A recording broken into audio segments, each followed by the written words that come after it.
long-haired weirdos, short-haired weirdos, vandals, hooligans. The government, hug the government, love the government, hug the government, love the government, hug the Welcome to The Politics Guys, a place for bipartisan, rational, and civil debate on American politics and policy. I'm Trey Orndorff, a political scientist at Oklahoma Christian University, and I'm joined by Ken Katkin of Chase Law School. And welcome to the midweek show, Ken. Thanks. It's great to be back. Yeah, it is a lot of fun, and I know we were kind of teasing it about it after the show, the Saturday show. You know, I think we had one of our strongest disagreements of all time. So if you haven't gone and listened to that show, if you really want to hear Ken and I, disagree about something deeply, you need to head back and start with that one first, and then you can pick up here with our Wednesday show. But what we're going to do this week, listeners, is you have been asking us a lot of really good and really interesting questions. So many so that we keep tally of all of these, and we want to have an episode where we're just going to basically be dedicating that to your questions. So this is basically the Ask Trey and Ken episode. And so if we don't quite answer your question right, feel free to let us know that you've got more that you want to know, right? So you can always talk back to us. But in no particular order, we've got some questions, Ken, and we're going to start actually with Matt from Facebook. And here's his question. He says, quote, "How can we avert a civil war when we're trapped in between people who still think Trump had the largest inauguration crowd in history and still think Obama was born in Kenya on one side, and people who are enraged to the point of calling for violence against somebody because he smiled the wrong way?" End quote. So, Ken, I'll let you start this off. Are we on the verge of a civil war? Do I need to load up on ammo? I think we'll probably be okay.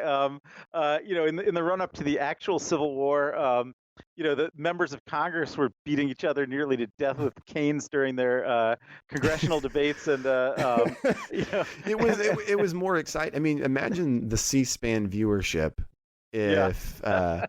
But, would they let them move the camera? I know there's congressional rules. You can't move. But we want a better angle of the cane beating. I don't know.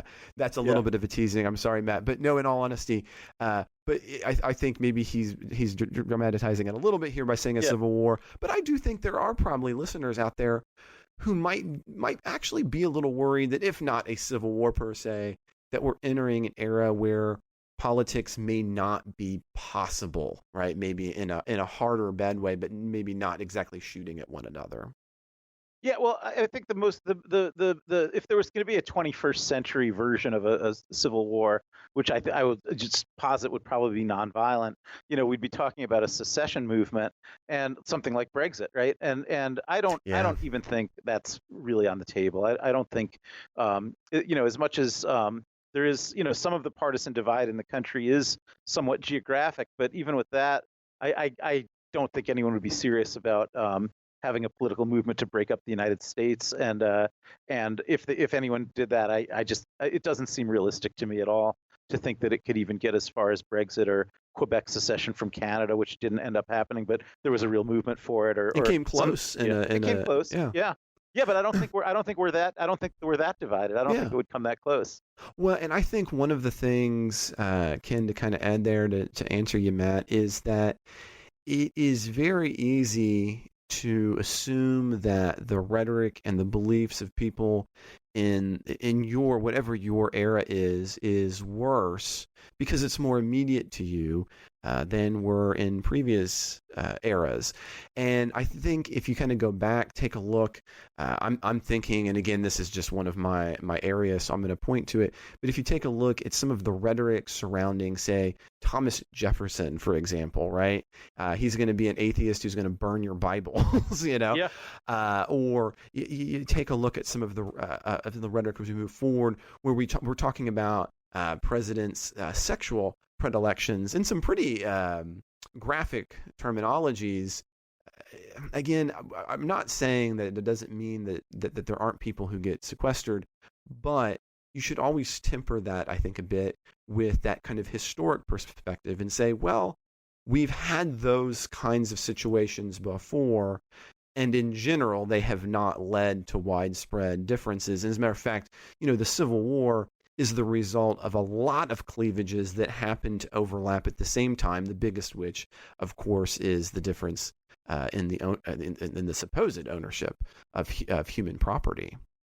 Yeah, and also I think the Civil War took place at a time early enough in our history when the national ties to begin with weren't as strong as they are now. So not only was there a lot more at the time driving the country apart, but there was a lot less holding it together than we have now.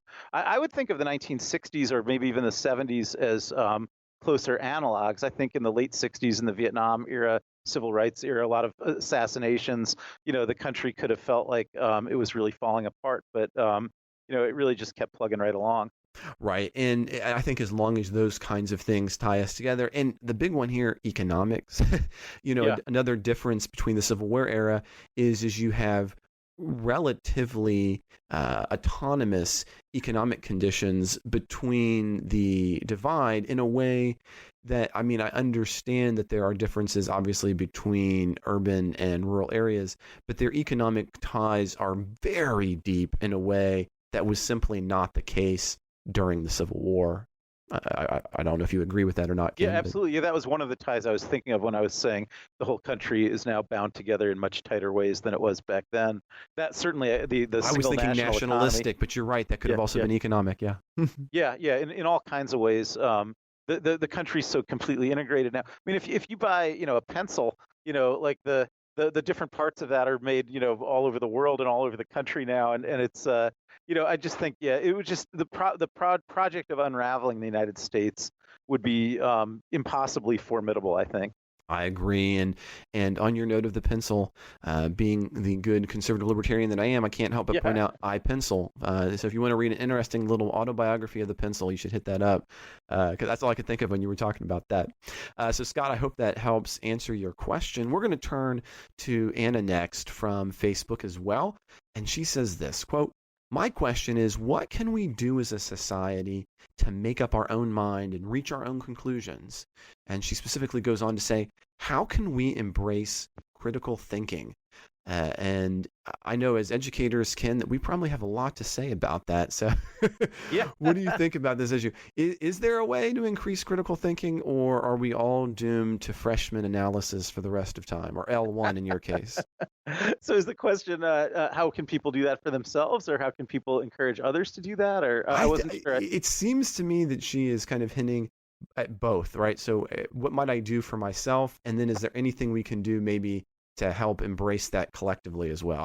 That's how I'm reading your question, at least. So if I'm wrong, let me know. But I think it's a little bit of both.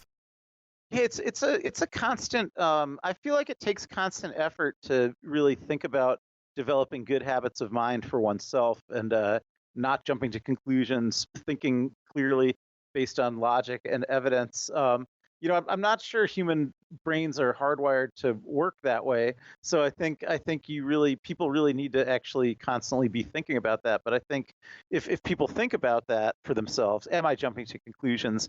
Am I actually making decisions or reaching judgments based on logic and evidence, or just based on being manipulated by propaganda or by knee-jerk reactions in my emotions? I think people are capable. Just the fact that they want to do that makes them much more capable of doing it if what they want to do is think clearly and critically. I think you're absolutely right. I would add, there's been some really interesting research recently on, and in this case on race, where many people have implicit racism, meaning that you're not an overt racist in that sense, but you have race preferences. But what's very interesting is it appears that if you consistently point that out to individuals, that we can actually measure a positive change in your behavior thereafter. In other words, just knowing about the ways in which you were saying, that we're not kind of hardwired to be rational, but if we point out areas where we have blinders, just knowing it would appear to increase statistically significantly our likelihood of overcoming. Not everybody will, but many of us will tend in a better direction.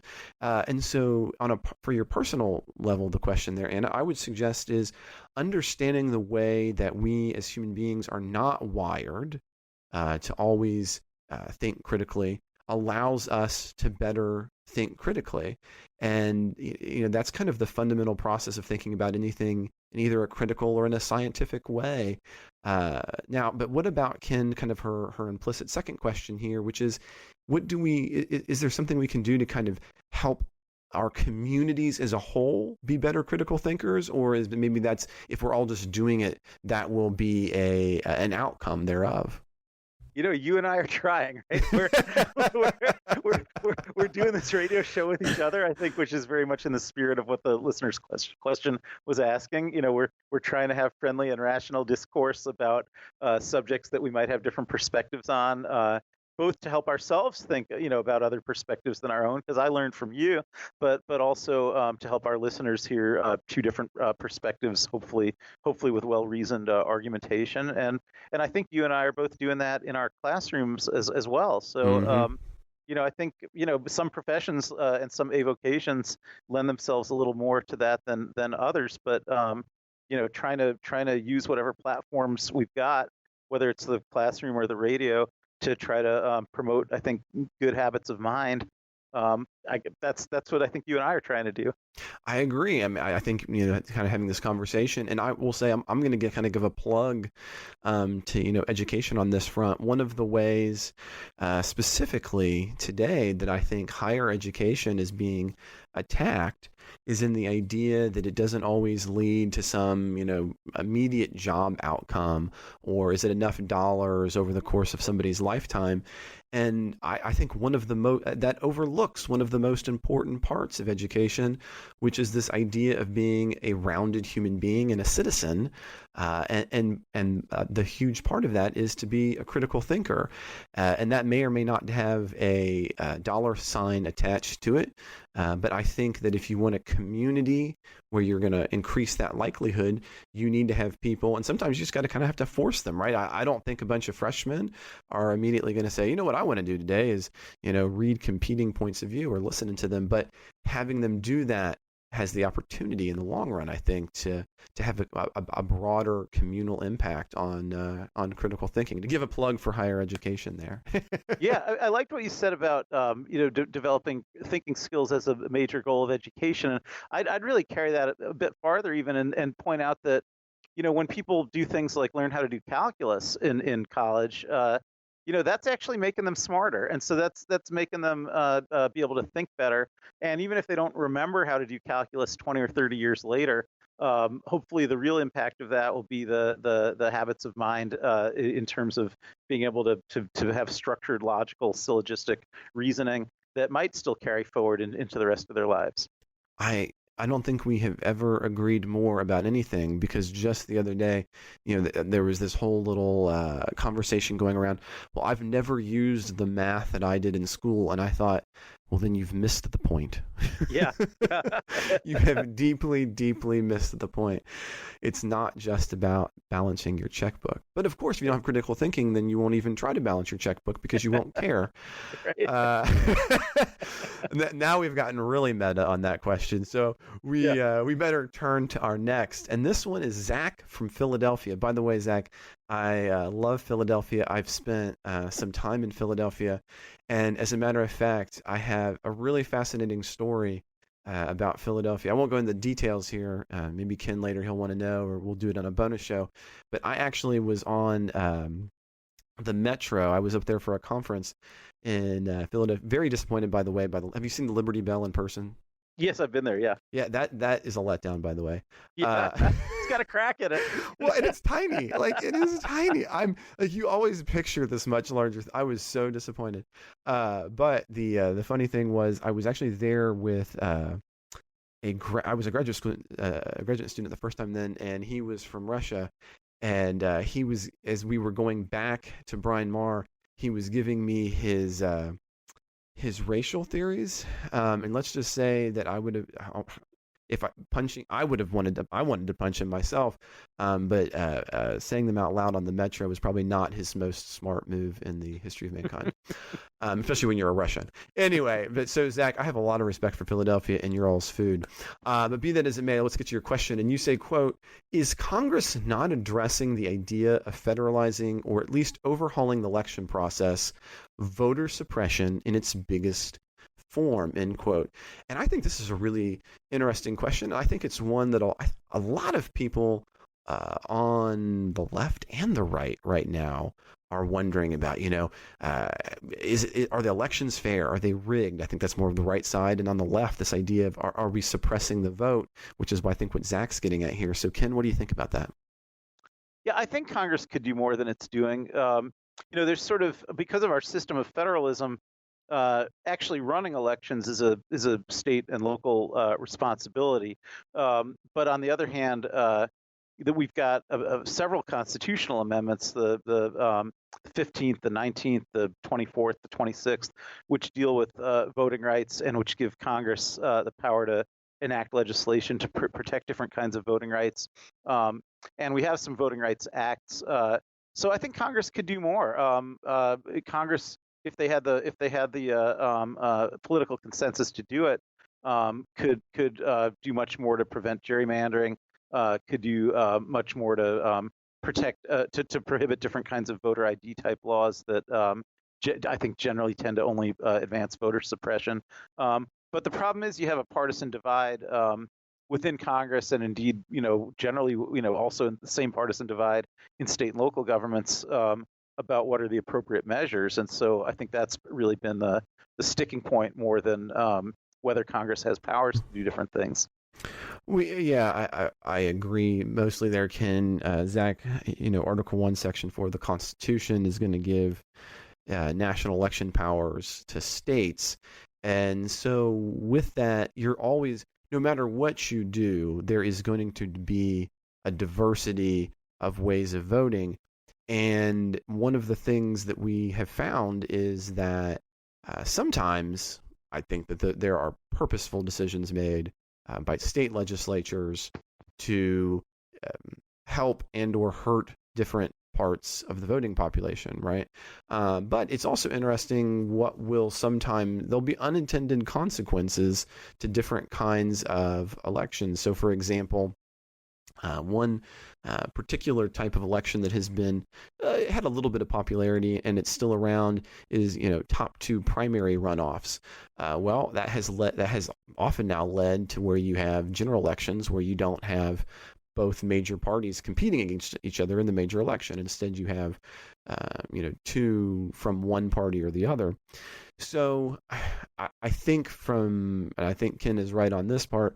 I don't think there's a lot of will there on the part of Congress to make things more uniform, to push up against Article 1, Section 4, for what would probably be minor gains. You think I'm wrong in saying that, Ken? I just can't imagine Congress passing something that would fundamentally make big changes to voter turnout. Yeah, although the example you used, I think, was an interesting one because in a certain sense, I don't think it was a typical or characteristic one. So when you talked about like the voting systems that allow runoffs with the top two, or we had this new system in Maine that was just trotted out this election for the first time where they had you could choose the second choices and things like that. There, I think actually you probably have the disinterest in Congress in trying to tinker around with that stuff, I think, is actually bipartisan. I think neither the Democrats nor the Republicans in Congress have much interest in trying to weigh in on whether states should do that kind of stuff or not. On the other hand, I think most of the kinds of issues that the listener was thinking about, I think there's more of a partisan divide. So if you're talking extending times and ID requirements, those kinds of issues, yes, yeah, I think there's a partisan divide, and I think it directly reflects who's in the groups that are most affected by these different kinds of state restrictions and things like that. So I think change Congress could get more active if Congress gets to at some point be more unified. So if the if the Democrats end up taking big majorities in the House and the Senate, and there's a Democratic president, I think we could see some federal voting rights legislation get enacted. I think it won't get enacted, until you have that kind of unified control of the United States government. But I think even if it got enacted, it probably wouldn't address the kinds of voting systems, Trey, that you were just talking about. I Right. think there's just not that much interest in that. Well, and I mean, again, even if you had what you're suggesting there, Ken, I'm not sure, Zach, if it's going to go. Now, again, I'm implying a little bit from your question, but I'm not sure it's going to go as far as you might imagine, because again, I see that when you say federalizing, I see that as being a little bit broader than I think either Ken and I are suggesting is possible. I would. Yeah. Right. It doesn't mean the federal government can run the elections. I think Right. under the Constitution, the state governments have to run the elections. But the federal government could prohibit They can make more some of the directives. kinds of practices that states have been engaging in to get people off voter rolls, or to make it more difficult to vote. You're talking about Ohio. Ohio. Yeah, the purge is here, and I think the voter ID laws that get more and more stringent in different places. And actually, I know you spent some time in Florida. I think to my mind, Florida had some unusually stringent rules about absentee voting that made it very hard for college students whose permanent address is with their parents in Florida, but who go to college outside of Florida.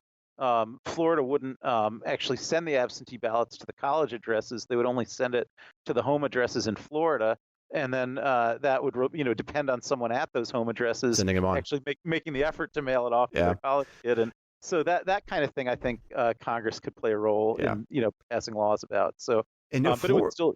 Florida's I'm an sorry. interesting one on that front because it's actually anyone can get an absentee ballot. There's no you don't in some states you actually have to have, there's specific reasons you have to. In Florida you can actually do it for any reason, but you're right, the thing that was controversial in Florida was not what could get you the ballot, but how did the ballot get to you? Right, because they would just mail it to the address that you were registered at. Right. Yeah. Because early voting is a possibility in Florida, which was when I first moved down there was an unusual thing for me. Yeah. So now, Ken, I have saved Mike from Facebook's question for last because he actually has a large, multifaceted question. And Mike, forgive me, but I'm going to kind of sum up part of your question here because it's long. But what Mike from Facebook says is, basically he's asking about the presidential nomination process because we're early in the nomination process, and he's asking us, Ken, if we were king, would there be anything that we would change about the way parties select the best candidates as a nominee? And what kind of led to this question is that early, and he puts this in quotation marks, early on in the debates, quote unquote, he recalls there being age implied questions, and the candidate kind of had to retort with, well, I could still win a bicycle race. And so that led him to thinking about, well, what could we do about our combination of televised debates that could get us away from personal attributes and rather to maybe a better nomination process? And he specifically calls out at the end of his question, he says, separate from the medium question, there's the mechanics of particular states having a sequence of set of primaries and caucuses, e.g. Iowa and New Hampshire. So you can add this in basically to the if you were king preface. So Ken, if you were king of the universe and you could, which is actually kind of weird because you think if you're the king of the universe, you could just end democracy, I guess, right off. We're not going to vote. I'm in charge now. But assuming that you're a benevolent, almighty sovereign, what would you do when it comes to this presidential nomination process? Boy, that is a big question. It's just huge, isn't it? Yeah, it's funny. I mean, I think some of the ideas that are currently used are basically good ideas, and that the problem is sometimes maybe more in the implementation. But I think a lot of people, and I think the questioner maybe this was part of his question, don't like it that Iowa and New Hampshire go early and things like that. I think the idea behind that was to try to have some small states go early for the purpose of minimizing the role of money, which I think is actually a good idea. That if you Mm-hmm. start in small states, then if it's going to depend on the candidates getting out there and meeting the voters, money's going to play less of a role in that, right? If you're starting in bigger states, It's you're all going to about need to eating have fried food. and you got to have money for the major media markets and things like that. So Right. I just feel like that. It makes sense to me, but maybe there's some concern that Iowa and New Hampshire are not representative enough, and that kind of thing. I mean, maybe Super Tuesday comes a little too early in the process because after having a couple of Iowa, New Hampshire, one or two others, then suddenly you got like a third of the whole country having a primary the same day. And I think then at that point, if you've got a campaign in a third of the country for one single day, then it already is going to probably be very much determined by who's already got the most media, the most money, the most name recognition. And, that there's really no way that all the candidates can just get out there and meet all those voters. Mm-hmm.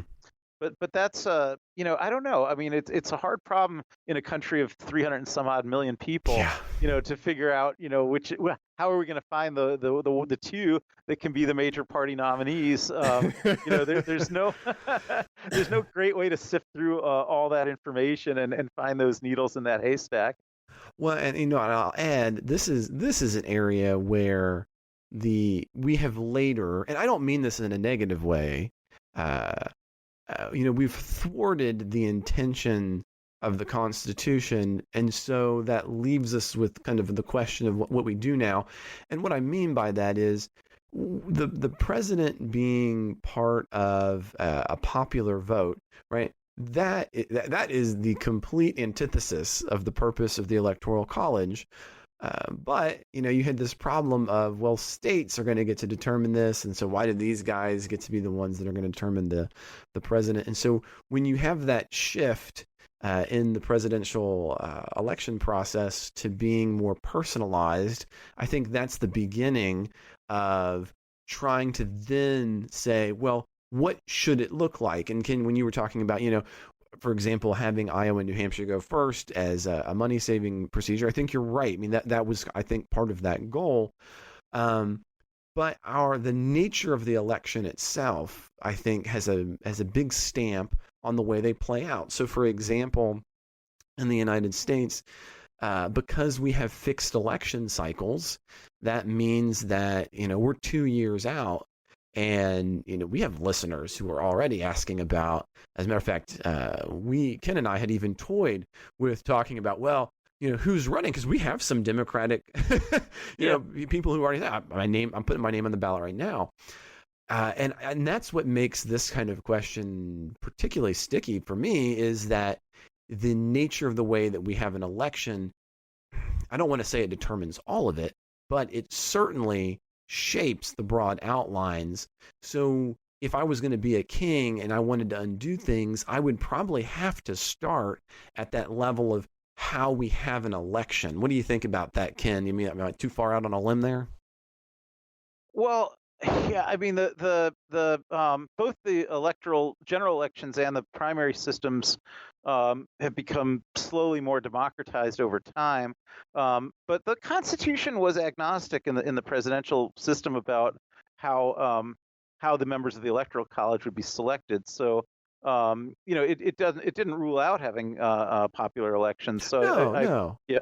So I don't I think the trend through most of American history, in almost every voting system that we've got, has been for greater democratization. Yes.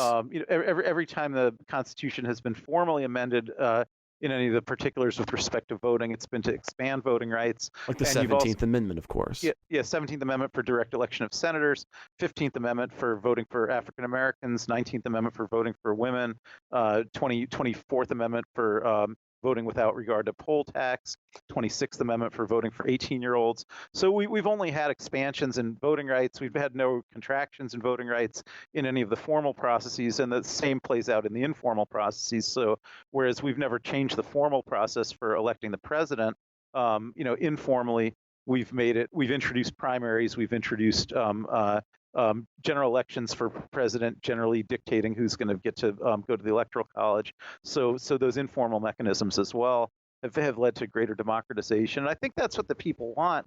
On the other hand, I tend to think if we could design the Constitution all over again, I like parliamentary systems better. I think a system where the members of the elected legislature then elect a prime minister is a better system than having a popular election of the president and having to deal with the kinds of problems we just had with this shutdown would be impossible in a parliamentary system. Yeah. Well, I think we're going to deeply agree on this one. We're going to go the other way on Wednesday. No, I agree. And that was actually what I wanted. That's what I was kind of hinting at, is that, if we were to wave the magic wand, we'd have to go back further. Yeah. Right. You couldn't just say, well, what kind of edge changes can I make, as kind of Mike, I think, is suggesting here to the primary. You'd have to take it back a few steps and say, well, do we want to have our head of government coming from a direct election, or do we want them to come out of another body in a parliamentary system? And I deeply agree with you on the parliamentary system. When you look around the world, the United States being a stable Republican democratic system, it really is the outlier among systems in which you have strong presidential systems. Generally speaking, the longest lasting ones are parliamentary. And so I agree with you. If you were going to redo it and you kind of wanted to make some of those fixes, I think the place you'd start is to say, well, man, it worked out for us, but maybe for some really idiosyncratic reasons that. Yeah. Yeah, I mean, think about England right now. Even while they're going through this kind of wrenching, public political debate over Brexit, they're not having any government shutdowns or anything like that. Like, everything's just functioning. And, we don't even have any actual issues dividing us as much as Brexit is dividing the English people. Like, this wall thing is a kind of minor issue compared to Brexit, but this wall thing got us into an actual government shutdown for a month.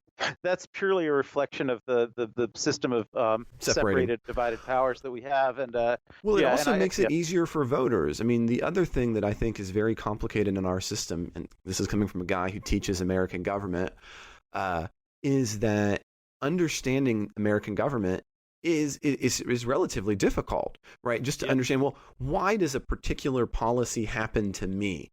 There's a lot of threads that you have to pull back as a citizen to figure that out, because you've got a differentiation between your state and between the national government. So you have to figure out, well, is this a state issue, right? Is this a national issue, or is it a combination of the two? Who's the person responsible for the policy, and who should either get the blame or the praise for the thing that's happening is a very difficult thing to do. But in a traditional parliamentary system, of course, if you can't pass a bill, your government falls. Now, of course, Britain, they've made changes recently, 2016 with the Fixed Government Act, although they've done it once now.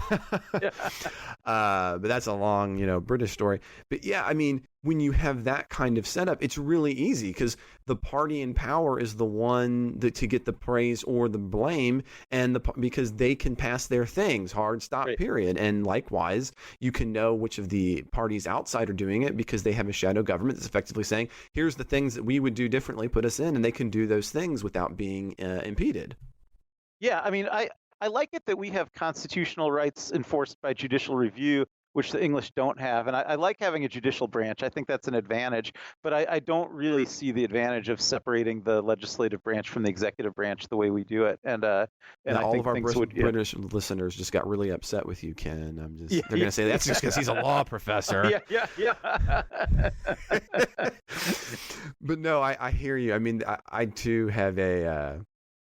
As a conservative, as a libertarian, I think that, especially the anti-federalists were right, that there are some things that you want to write down. And when you look at some of the things that have happened in Great Britain, well, even, they end up codifying the human rights, statement on human rights from the European Union, ultimately. And I can't remember what year that is, though, now.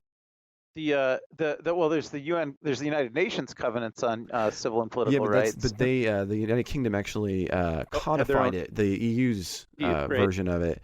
But I can't remember when they did that, because they wanted to have the beginnings of that bulwark, of protected written civil liberties. Right. So I'm definitely with you on that one. Yeah, it's a benefit. The judicial review is a benefit of the American system, but just I think we're both agreeing that separation of the executive and the legislative branches is not necessarily a benefit, and things function a lot better when you have the legislators choosing their prime minister, and then their party is held accountable for what they do. Yeah, and I would actually, you were earlier talking about the question of money in politics, and one of the things that I honestly, I think it's a pipe dream, especially coming from the left, that we're somehow going to restrict money in major ways in the United States, and we could have arguments about the good or the bad of that. But I will say that if you really do want to have a lower restricted on money, the easiest way is to have non-fixed elections where you only have X amount of time when an election is going to happen. As a result, you simply can't spend as much money. Yeah, that's one thing. But that's also one thing where I was trying to say, like with a New Hampshire primary, you don't really have to restrict money because there's only so much money's going to be able to do in a small polity like New Hampshire, right? So that's why I think it levels the playing field a bit. You don't need a lot of money to go campaign in New Hampshire and just go door to door and talk to every voter in New Hampshire the way you would. You can't do that in New York or California, so you'd really need money to.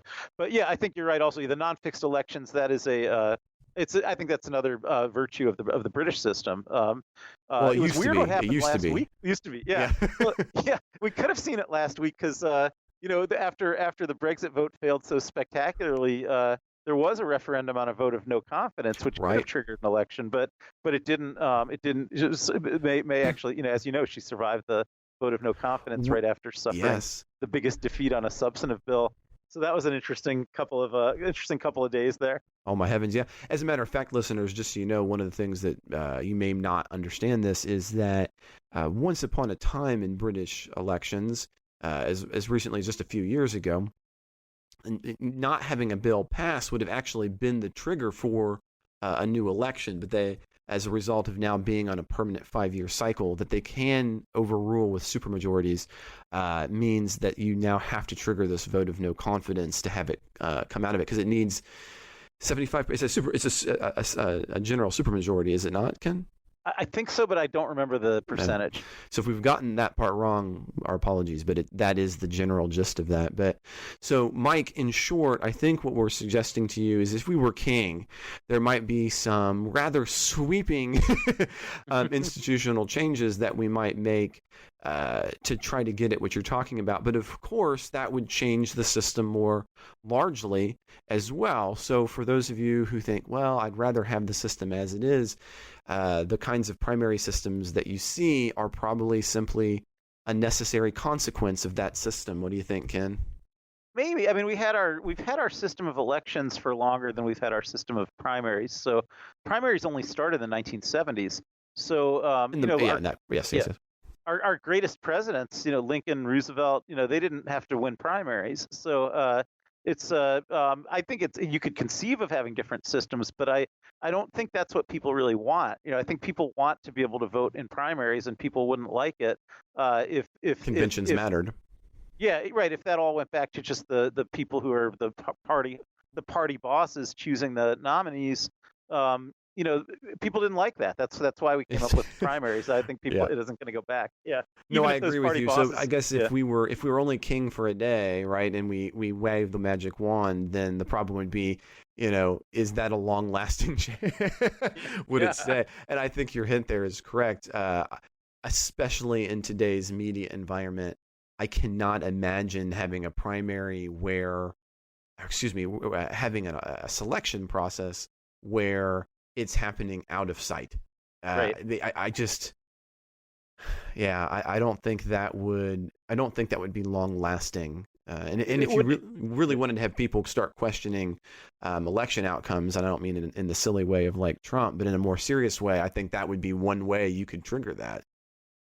Yeah, I mean, people were even complaining that the superdelegate system, which saves, maybe 15-20% of the votes in the Democratic primary for mostly elected Democrats, and still gives like 85% of the votes to the primary voters.